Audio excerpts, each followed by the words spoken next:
Yesus dhalateera. Yesus dhalateera.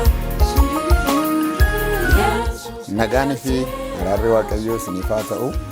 Namoonni karaa miidiyaa kanaan ergaa koo dhaggeeffachaa jirtan har'as deebinee wal argachuudhaaf carraa argannee jirra. Waaqayyoo araara isaa nu baay'isee umurii dabalee nuu kennee har'aan nu ga'ee jira. Yeroon kun immoo yeroo itti guyyaa dhalachuu gooftaa keenya Yesuus Kiristoos kabajannudha. Asumaanis immoo bagaa guyyaa dhaloota gooftaa keenya Yesuus Kiristoosiin isin ga'e jechaati.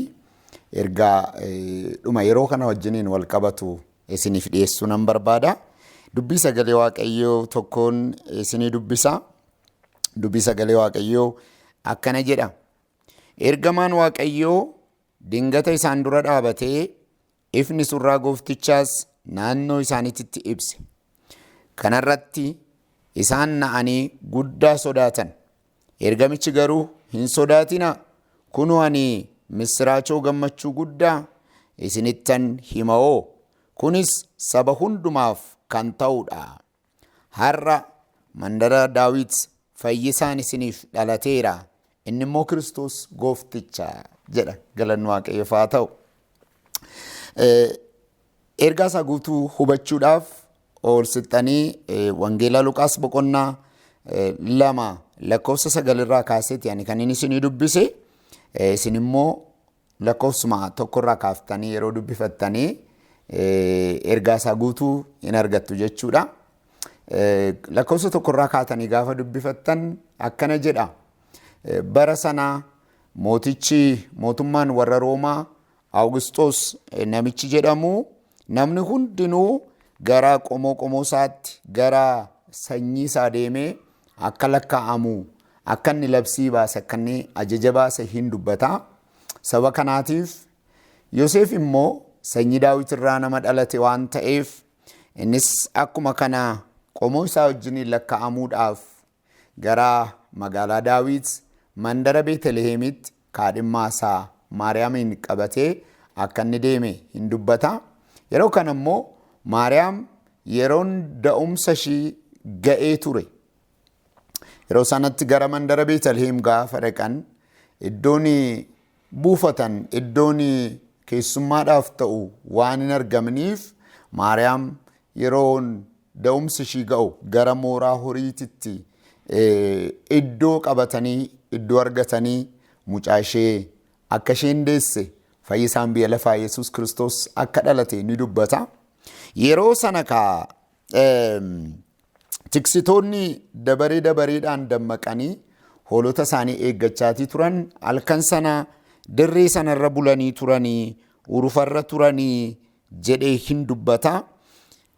Yeroo kuni ta'u ergamaan Waaqayyoo gara isaanii dhufee yeroo kuni ta'u ifti guddaan tokko isaan gubbaa irratti naannaa isaaniitti balaqqisee isa gaafa argan sodaatanii na'anii gaafa isaan dammaqan ergamichis hin sodaatinaa har'aa misraachoo guddaa saba hundaaf ta'u isinitti nan himaa. Innis fayyisaan Yesuus Kiristoos isinii dhalateera jedhee misraachoo kana isaanitti hime. Ergaa guddaa of keessaa qaba obboloota koo. Misraachoo saba hundaaf ta'u. Misraachoo nama hundumaaf ta'u. Biyya lafaa kanarratti akkuma beekamu wanti nama tokkoof misraachoo ta'u gammachuu ta'u warra kaaniif immoo gadda yeroo inni ta'u ni argitu.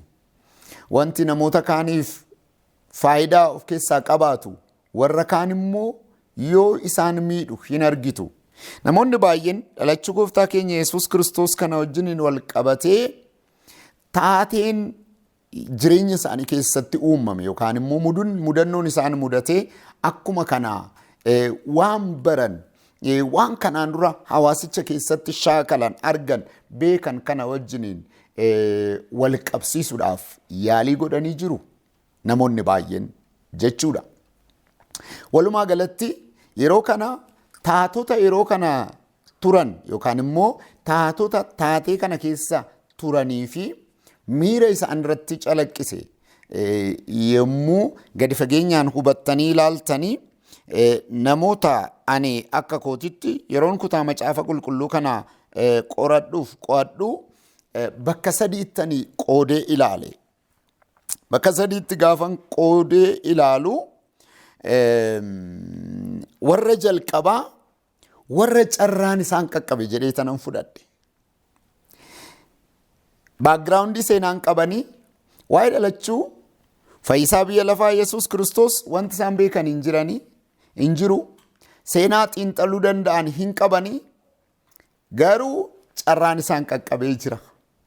Beekumsa isaaniitirra kan darbe, hubannaa isaaniitirra kan darbe, eeggannoo isaaniitirra kan darbe mul'anni waaqarraa kun, dhugaan waaqarraa kun akka isaaniif galuuf carraan isaan qaqqabee jira. Isaan keessaatii ani kanan argadhe tiksitoota halkan sanaa urufatti dirree irratti hoolota isaanii eeggachaa turanidha.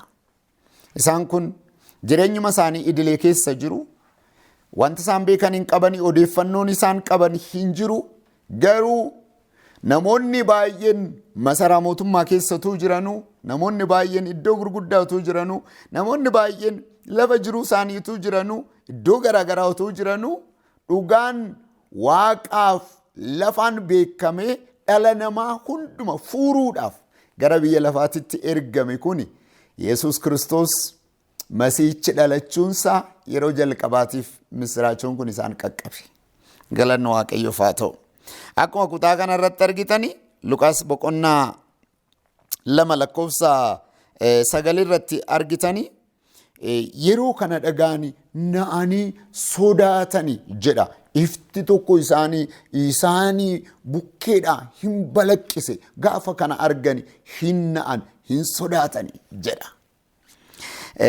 Ergamichi garuu hin sodaatinaa, hin na'inaa, har'a misiraachoo guddaa saba hundaaf ta'u tokko isinittan himaa jedheen misiraachotu dhaga'ame. Isaanis akkuma ergamichi Waaqayyoo isaanitti hime kana milikkita argitu jedhee gaafa dhaqxan ilaaltan milikkita argitu jedhee akkuma isaanitti hime kana isaanis dhaqanii gaafa ilaalan Masiihiin Yesuus Kiristoos dhalatee mooraa horii keessatti akka argame hin hubatanii isa kana misiraachoo kana fudhatanii ba'anii hin labsanii Waaqayyoon hin galateeffatanii galanni waaqa irratti Waaqayyoof haa ta'u jedhanii lafa irratti Waaqayyoon ajajamu jedhanii jajuu guddaa dhageessisuu jalqaban. Galanni Waaqayyoof haa ta'u.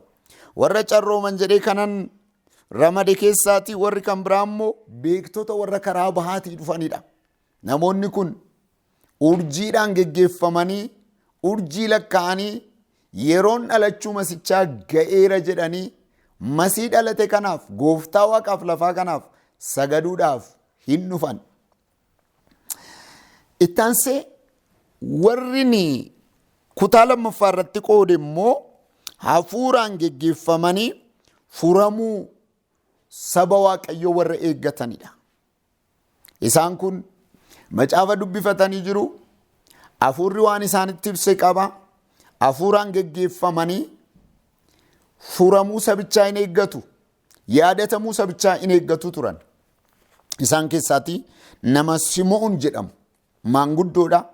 Umuriin isaanii siqeera, umuriin isaanii sokkeera. Garuu immoo hafuurri isaanii dammaqaadha. Hafuura Waaqayyoo dhaggeeffatu. Furuu Waaqayyooti eegaati jiru. Isaan kun gaafa Maariyaamii fi Yoosef mucaa dhalate kana fuudhanii gara mana sagadaa mana qulqullummaatti dhaqanii yogguu kaasuu isaaniitirra isaaniif kaa'an Simoon jaarsichi ammatanii yaa Waaqayyoo fayyisuu furii saba keetii ija kootiin na argisiiftee jirta. Kana boodallee yoo na fudhatte yoo na geggeessite na wayya jedhanii Waaqayyoon waan argan kanaaf galateeffatanii jajatanii uqubaa laatanii yeroo itti isaanii gammachuu isaanii ibsatan agarra. Warri kan biraa firoottan koo sadarkaa sadaffaatti immoo gaafa laaltanii warra sodaa fi yaaddoo itti ta'etu immoo jiru.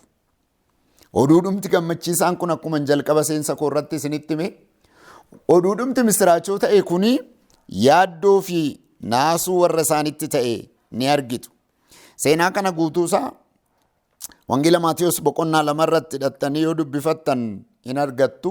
Akka gaariitti achirraatti hubachuu ni dandeessu, an garuu gabaabsee tanan dubbadha. Keessumaa'u beektonni warra karaa bahaa kun gaafa dhufanii Masiin biyya keessanitti dhalatu kun eessatti dhalate dhanneessa gannaafi jedhanii kallattiidhumaan gara mootichaatti dhufanii kan gaafatan. Yeroo kana dhaga'u mootichi hin na'e, hin sodaate, Yerusaalem guutuunis isaa wajjin naasuudhaan qabaman jedha. Al tokko utuu addan baafatin waan misiraachoo ta'e, waan galata ta'eetu deebi'ee yaaddoo fi naasuu nutti ta'a. Heroodisii fi namoota isa wajjin turan, Heroodisii fi mootummaa isaa keessattis kan mudate isuma kana. Taateen ta'e isuma kana. Naa hin na'e jedha. Yerusaaleminis isa wajjin hin naate jedha. Ana malee mootiin jira jedha. Isa booda gaafa beektonni warra karaa bahaa kun kana jedhaniini isaan ofirraa geggeessee alatti gadi baasee raawwateet warra macaafa qoratan, seenaa beekan, waan kana hubachuu danda'an ofitti waamee raawwateetu inni jedhame kun mootiin Yihuudaa hin dhalata, inni jedhame kun eessatti dhalata meenatti maa jedhee isaan gaafate. Isaanis kun immaa yaa Beetaleem mandara Daawit, ati magaalota kaan irraa hin xinnaattu, mootii guddaan si keessaa dhalata jedhamee caafameera hoo maarree innoo achi Beetaleemitti dhalata jedhanii mootichatti himan. Beetaleemitti dhalata. Akkasii eeyyen isaan ofirraa baasee raateeti jara sana beektota warra karaa bahaa sana deebisee ol galfatee kottaa iddoo jedhame sana dhaqaa isaaf sagadaa, iddoo isaa adda baafadhaatu immoo deebi'aa kottaati natti himaa anis dhaqee tanan sagadaafi jedhee isaanitti dubbate. Garuu dhugaadhumaan Masii kanaaf sagaduuf, mootii waaqaaf lafaa kanaaf sagaduuf utuu hin taane, Masiin dhalate kun kan aangoo isaatiif yaaddoo isatti ta'u, kan teessoo isaarraa isa fonqolchu utuu hin taane, biyya lafaa nagaa dhabdeef nagaa kan buusu, biyya lafaa dukkanaan guutamtee dukkanaan marfamtee jirtu kanaaf ifa kan ta'u, inni mootii lafarraa utuu hin taane mootii waaqaaf lafarratti aboo qabu ture. Lafumaa ka'ee sodaate, lafumaa ka'ee yaadda'e, lafumaa ka'ee naasuudhaan of dhiphise. Saba sanaatiin immoo biyyi sin dhiphate. Saba kanaatiin biyyi akka raafamtu taasise. Macaafichi akkana jedha, irraafame Yerusaalem guutuunis isaa wajjiniin irraafame jedha. Garuu mootiin dhalate kuni mootii raafama fiduutu hin taane mootii raafama keessaa nama baasu. Mootii yaaddoof sodaa namatti ta'utu hin taane mootii yaaddoof sodaa keessaa nama baasu. Warri dhugaadhaan gooftaa kanatti hirkatan, warri dhugaadhaan gooftaa kana waaqessan, warri dhugaadhaan gooftaa kanaaf sagadan, yaaddoon qaban, sodaan qaban, naasuun qaban, wanti nama naasisu, wanti nama yaaddessu yoo jiraatellee gooftaan kun gooftaa yaaddoo keessaa nama baasu, sodaa nama keessaa nama baasu akka inni ta'e hin beeku. Waaqayyo ilaalchaaf hubannaa akkasii nuuf haa kennu. Kanaaf isaan garuu jedha macaafni, gidiraa inni yaade waan beekaniif, daba inni yaade waan beekaniif, ergamaan Waaqayyo deebi'anii karaa Heroodisiin utuu hin taane karaa biraatiin goranii gara biyya isaaniitti akka galaniin godhe jedha. Masiicha argatanii jiru. Mucaa dhalate kana argatanii jiru.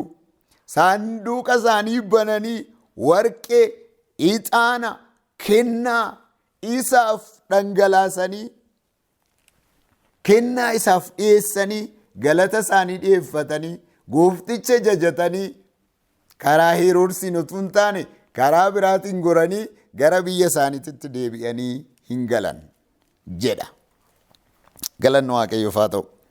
Firoottan koo haala amma nuti keessa jirru kanaaf akka nama dhuunfaatti, akka hawaasaatti, akka biyyaatti waa'een Yesuus Kiristoos kun nu biratti iddoo maalii qaba? Waa'ee Yesuus kanaaf iddoon nuti ilaanne, waa'ee Yesuus kanaaf iddoon nuti kennine maalidha? Kana gaafan jedhu Yesuus Kiristoos maqaa nuti isaaf laanneen ibsama utuu hin taane, amma nuti jenne ga'a utuu hin taane, iddoo nuti laanneen beekama, iddoo nuti isaaf laanneen beekama utuu hin taane, Yesuus tilmaama keenyaa oli, beekumsa keenyaa oli, dandeettii keenyaa oli, ilaalcha keenyaa oli, waan nuti jennu oli. Garuu warra carraan nuu kenname yoo taane, carraa nuu kenname kanatti fayyadamnee misiraachoo kana haa lallabnu. Warra immoo furii Waaqayyoo eeggannu yoo taane, furii Waaqayyoo kana biyyatti haa beeksifnu. Iji keenya banamee argine warra kaanitti haa agarsiifnu. Tarii immoo yaaddoof sodaa keessa warri jirru.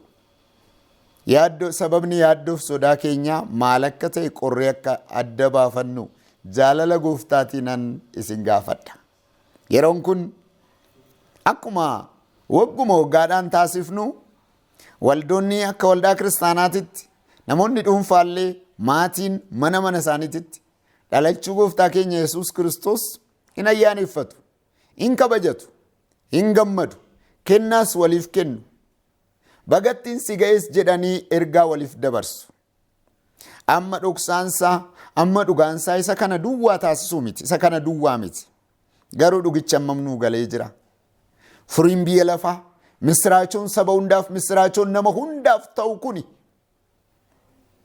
akka barbaachisu, kallattii barbaachisuun nu gidduutti, hawaasa keenya gidduutti carraa arganne hundumatti, carraa miidiyaa yoo qabaanne karaa miidiyaatiin, saba bal'aa argachuuf carraa yoo qabaanne, wantoota labsinu faayidaa garaagaraa wajjiniin kan wal qabate, guddina keenya, maqaa keenya, maalummaa keenya wajjiniin kan wal qabate utuu hin taane, addunyaa maraaf furii kan ta'u, saba hundumaaf misiraachoo kan ta'u, Yesuusin haa labsinu, Yesuusin haa beeksifnu. Yesuus beekamaadha. Nagaanii fi araarri Waaqayyoo lafa jirtanitti isiniif haa baay'atu. Harki Waaqayyo gooftaa isin wajjiniin haa ta'u. Jabaadhaa, eebbifamaa.